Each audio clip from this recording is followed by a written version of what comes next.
is the Wyatt Six. Now, I believe the Creed brothers and Chad Gable came up with their official name, American Made. I think it's kind of cool. I like that name, American Made.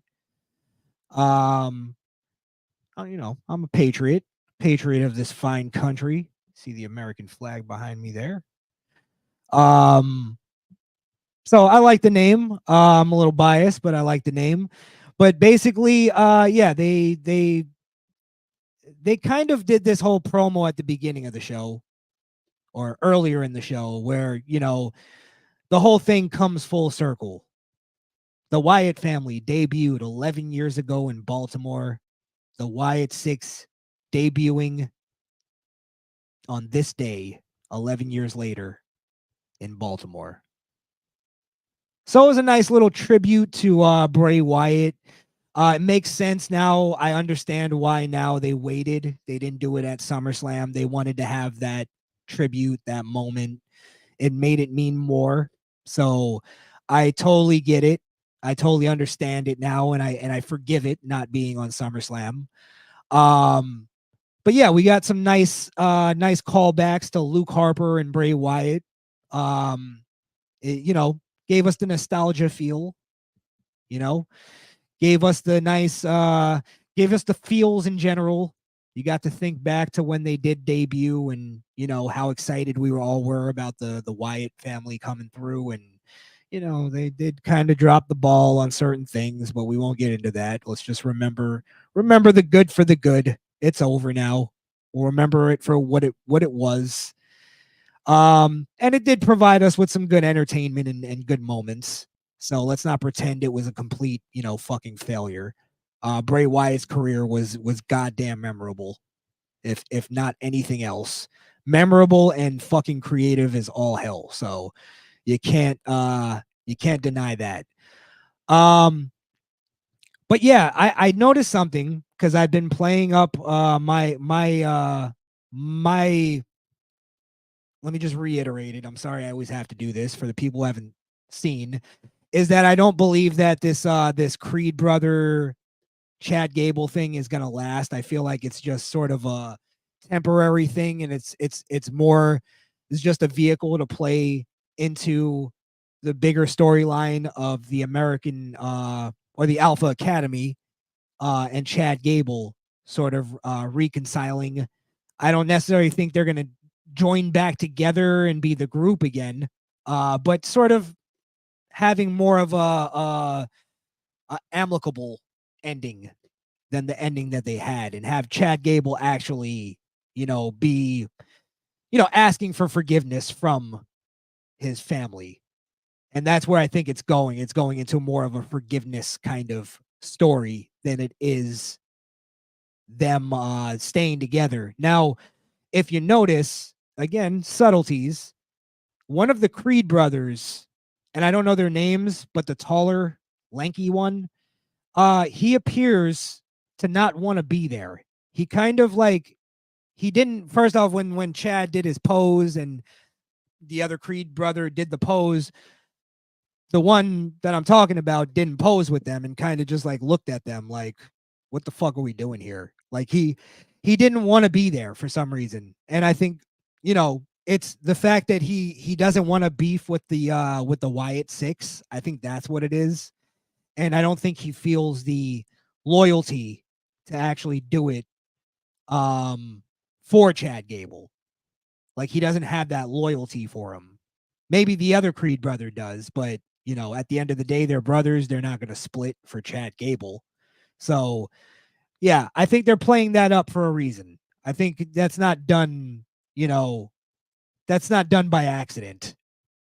So one of the Creed brothers definitely not. It's like the Xavier thing. They're not doing that by accident. One of the Creed brothers appears purposely to not want to be a part of this whole thing. So maybe it's the other Creed brother talking him into it. He's kind of the slower Creed brother. He was the Creed brother that got C's and D's, but he was a good athlete. He was probably the better athlete. Mom and dad favored him a little bit more. So he was a little more sheltered while the other Creed brother was going out and getting drunk and fucking bitches. You know the deal. But yeah, I thought, let me get to the Wyatt Six, because I thought all of this was really great. The intro, they came out with the full version of the theme song, not just the piano key over and over. I thought it was a great visual with the rocking chair. They come out all together. They pick up the lantern off the rocking chair, and then they drag the rocking chair towards the ring where Uncle Howdy sits in the rocking chair.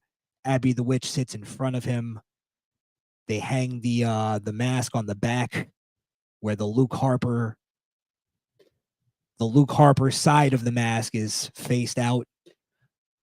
I guess the visual or the symbolism is Luke Harper watching the Wyatt Six.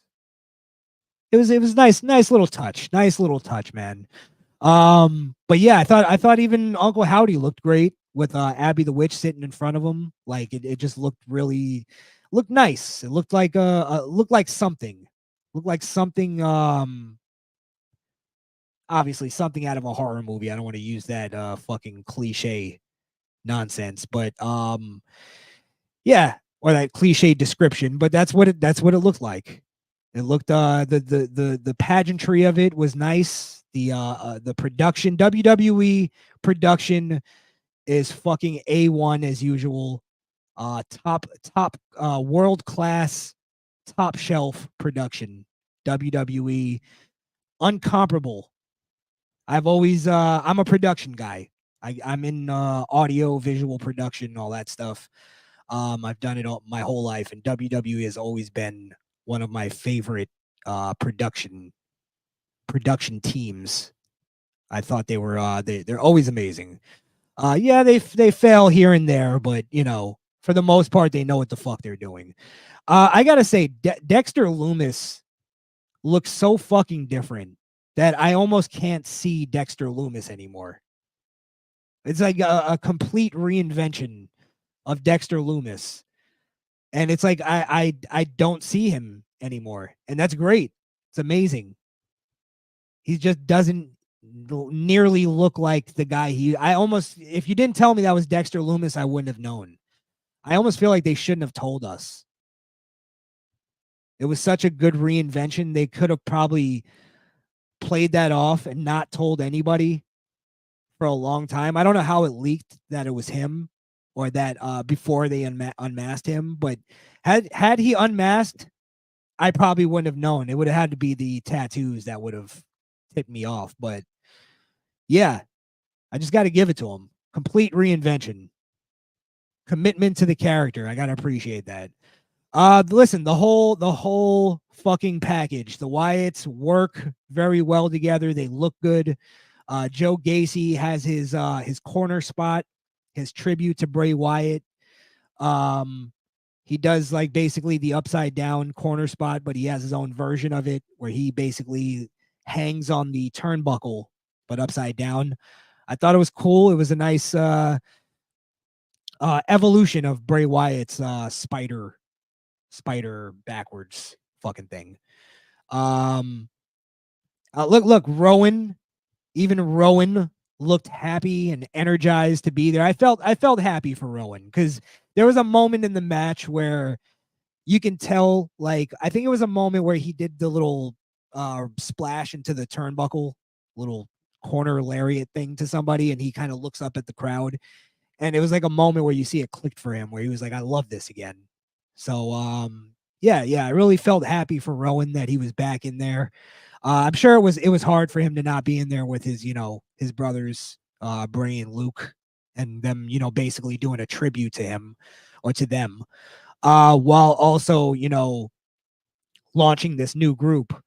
I thought, that speaking of that, I thought they did that very well, where it wasn't just a tribute to Bray and Luke and the old Wyatt family. It was also them launching the new group and the storyline of the group. And I thought it all tied in very well. I thought it all helped each other. It all complemented each other. and not to mention the match was fucking great. The match was really done well. It was organized chaos, and I love that type of shit. It really brought back the it made me think back to when the Wyatt family had that match with the Shield, and that match was just so fucking chaotic that it was like it was like you didn't know what to watch. You didn't know what part of it to watch, and it was just exciting. And that's what this match was. It was super exciting. It was it had everything you want in a fucking match. It was one of those moments in wrestling. It's like it made me think of that line from Moneyball where he says, how can you not be romantic about baseball? It's one of those moments where you're like, how can you not be romantic about wrestling? And I know that's fucking corny, but it really is. It's the, you know, the moments in wrestling where you do actually have a feeling, and you don't get a lot of those these days. So they finally gave us a moment that had like true feeling, and it wasn't forced, and it wasn't fucking contrived and, you know, pushed down your throat.